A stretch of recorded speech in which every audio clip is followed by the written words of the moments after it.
Hello दोस्तों, refix India के YouTube channel पे आपका फिर से स्वागत है। तो दोस्तों, आज की वीडियो में हम बात करेंगे। हमारे पास सेट है जो कि वन प्लस कंपनी का सेट है और इसके अंदर जो पैनल लग के आता है पांडा कंपनी का पैनल लग के आता है। और काफ़ी सारे सेटों के अंदर जो सबसे ज़्यादा प्रॉब्लम आती है कि इसके अंदर गेट लाइन सबसे ज़्यादा शॉर्ट होती है। तो अभी इस वीडियो के अंदर मैं आपको बताने वाला हूँ किस तरीके से हम पैनल को रिपेयर कर सकते हैं, पांडा पैनल को रिपेयर कर सकते हैं। अलग अलग तरीके के अलग अलग पैनल आते हैं, सभी को टेस्टिंग करने का तरीका जो होता है वो अलग होता है। अगर आपके पास भी इस तरीके के पैनल आते हैं रिपेयर होने के लिए और आपको रिपेयर करने में प्रॉब्लम आती है तो आप हमें ट्रेनिंग को ज्वाइन कर सकते हैं। ट्रेनिंग ज्वाइन करने के लिए नीचे दिए कॉन्टैक्ट नंबर पर कॉन्टैक्ट करें। तो चलिए स्टार्ट करते हैं। सबसे पहले मैं आपको इसकी कंडीशन दिखाता हूँ, किस तरीके की कंडीशन इसकी बन रही है। तो अभी हम इसको ऑन कर लेते हैं सेट को, और जैसे ही हम इसको स्टैंड बाई से रिलीज़ करेंगे तो यहाँ पे अगर आप इसकी पिक्चर देखेंगे तो इसके अंदर ओवर ब्राइटनेस हमारे को दिखाई दे रहा है। यानी कि इसके अंदर अगर आप यहाँ पे देखेंगे तो ये पूरा धुंधला हमारे को दिखाई दे रहा है। तो देखिए दोस्तों, इस तरह की कंडीशनें जो आती है वो काफ़ी सारे सेटों के अंदर हमारे को देखने को मिलती है। और ये कई तरीके की, कई बार क्या होता है, गेट लाइन शॉर्ट होने की वजह से भी इस तरीके की दिक्कत हमारे को देखने को मिलती है इस पैनल के अंदर। तो अभी हम इसको चेक करेंगे स्टेप बाय स्टेप और इसको रिपेयर करने की कोशिश करेंगे। तो चलिए स्टार्ट करते हैं। सबसे पहले अगर आप यहाँ पे देखेंगे तो ये मल्टीमीटर है, और मल्टीमीटर को हम सेट कर लेते हैं डीसी वोल्ट की रेंज पे। और डीसी वोल्ट की रेंज पे सेट करने के बाद इसकी सभी step by step voltage check करेंगे। तो अगर हम देखेंगे सबसे पहले हमारे को जो 12 वोल्ट की सप्लाई है, यहाँ पे देखेंगे बिल्कुल परफेक्ट तरीके से बन रही है। इसके अंदर 12 वोल्ट ओके है।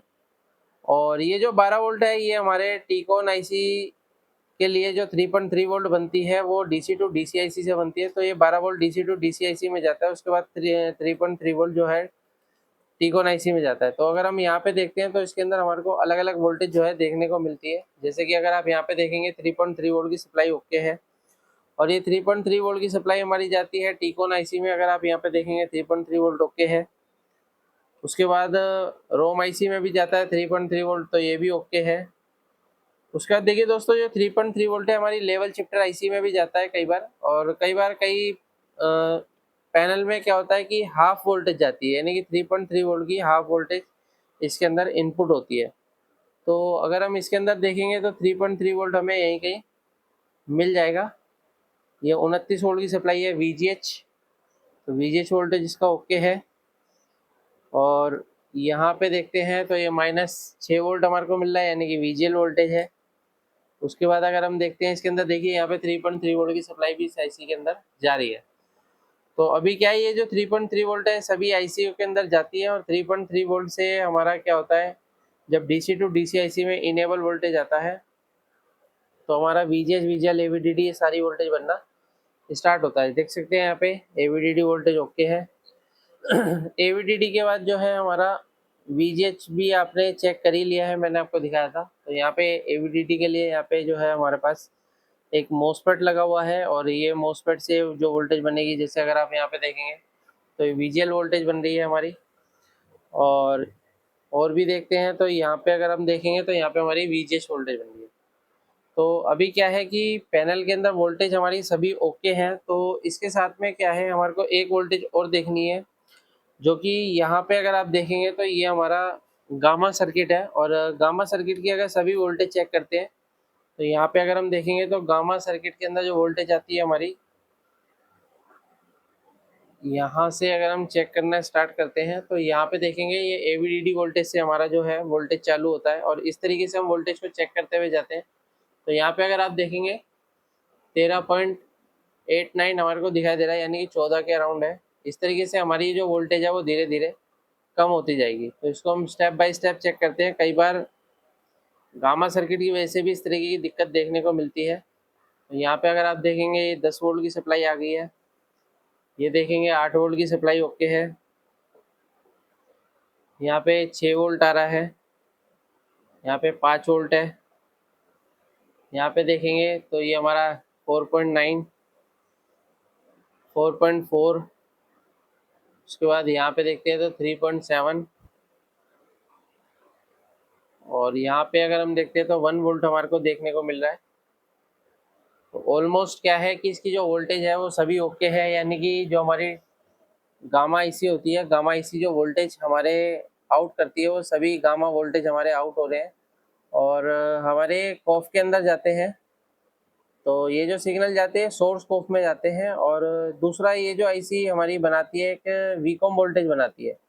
तो अगर हम देखेंगे तो वीकॉम के लिए यहाँ पे कुछ पॉइंट यहाँ पे दे रखा है, तो वीकॉम पॉइंट पे अगर हम यहाँ पे वोल्टेज चेक करेंगे तो हमारे को यहाँ पे जो वोल्टेज देखने के लिए मिल रहा है वो 7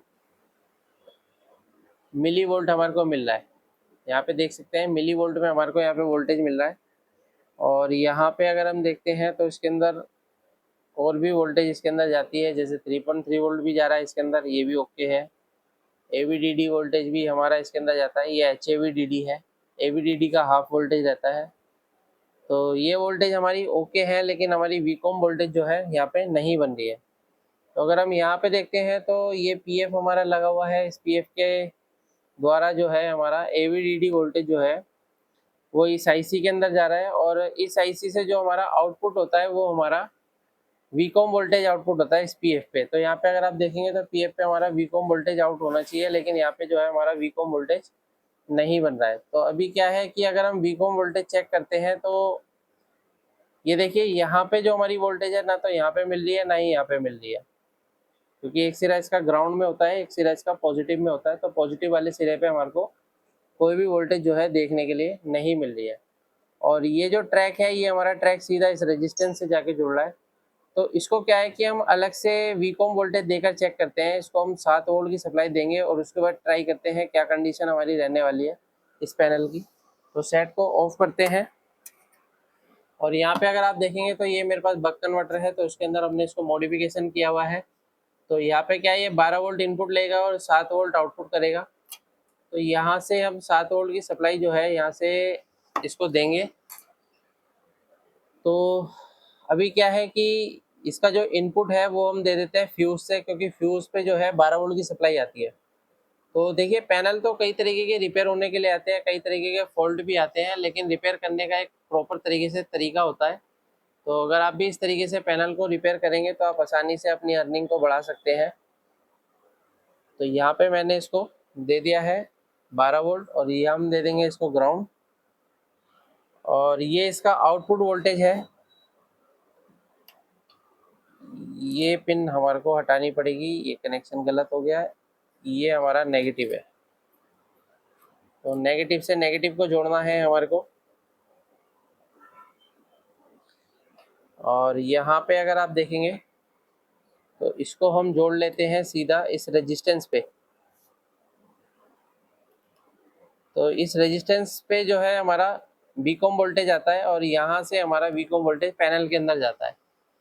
तो अभी हम यहाँ पे क्या काम करेंगे, इसको ऑन करके देखते हैं कि यहाँ पे हमारे को वीकॉम वोल्टेज जो है वो मिल रहा है या नहीं मिल रहा है। तो सेट को ऑन करते हैं और यहाँ पे हम 7 वोल्ट की सप्लाई चेक करेंगे। 5 से 7 वोल्ट हमारी वीकॉम रहती है, तो 5 वोल्ट भी आप दे सकते हैं और 7 वोल्ट भी आप इसको दे सकते हैं। इसको देख सकते हैं यहाँ पे हमारा 7 वोल्ट की सप्लाई जो है यहाँ पे बन गई है। तो अभी हम पैनल की कंडीशन देखेंगे, पैनल की क्या कंडीशन बन रही है। इसको पढ़ो।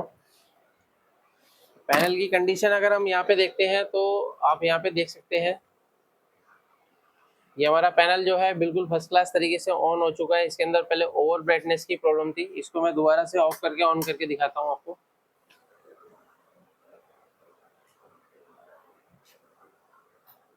तो ये हमने ऑन कर लिया। यहाँ पे अगर आप देखेंगे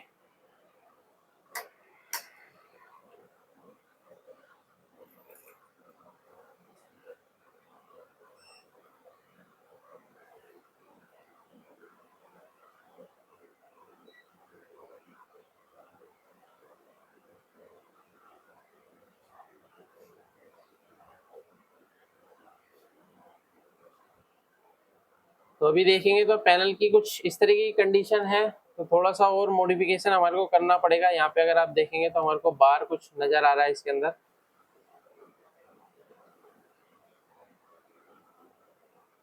तो यहाँ पे अगर आप देखेंगे तो अभी हमारा बिल्कुल सेट ओके चल रहा है। क्योंकि दोस्तों क्या है, कई बार सेट के अंदर कई तरीके की दिक्कत हमारे को देखने को मिलती है। जैसे कि अगर आप यहाँ पे देखेंगे तो ये सेट ऑलरेडी यहाँ पे हमारा जो पैनल है वो बर्न हुआ हुआ है, जला हुआ है। तो कई बार क्या होता है पैनल जब हमारा स्टार्ट होता है तब इस तरीके की दिक्कतें हमारे को दिखा सकता है। तो अभी क्या है कि हमारा जो पैनल है बिल्कुल फर्स्ट क्लास तरीके से अभी हमारा पैनल चल रहा है। इसको हम दोबारा से ऑन कर लेते हैं। ये देख सकते हैं अभी पैनल हमारा बिल्कुल फर्स्ट क्लास तरीके से चल रहा है। पहले यहाँ पे हमारे को बार दिखाई दे रहा था, अभी हमारा पैनल चल रहा है। तो देखिए क्या होता है, जब हमारे पैनल में शॉर्टिंग होती है तो स्टार्टिंग में कभी कभार इस तरीके की दिक्कत हमारा पैनल कर सकता है।